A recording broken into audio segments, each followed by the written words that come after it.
A $178 million plan to build new schools and renovate others. And tonight, it has approval from the state.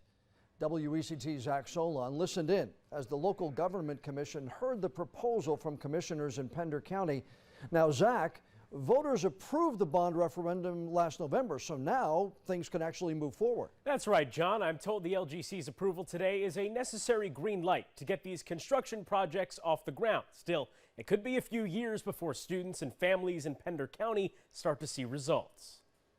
North Carolina's local government commission gives the go-ahead for Pender County to spend nearly $180 million on school improvement projects. However, commission member and state treasurer Dale Falwell questioned why only 53% of voters approved the bond referendum last year.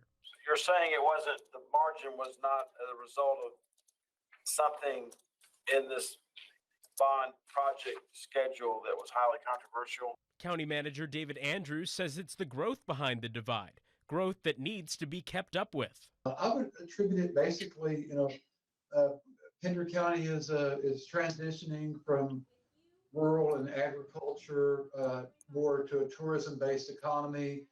We have a lot of growth going on over on the east side. The plan includes the construction of new elementary and middle schools, new maintenance buildings, and renovations at Topsail and Burgaw middle schools.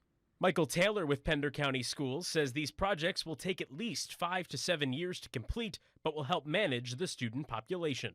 Pender County is number 5 in the state right now with student growth.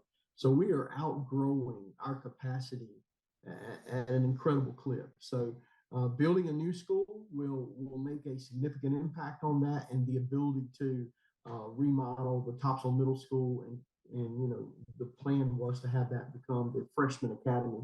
Taylor says he's hopeful these projects will be enough to combat the overcrowding problem and put the district on a path to greater success.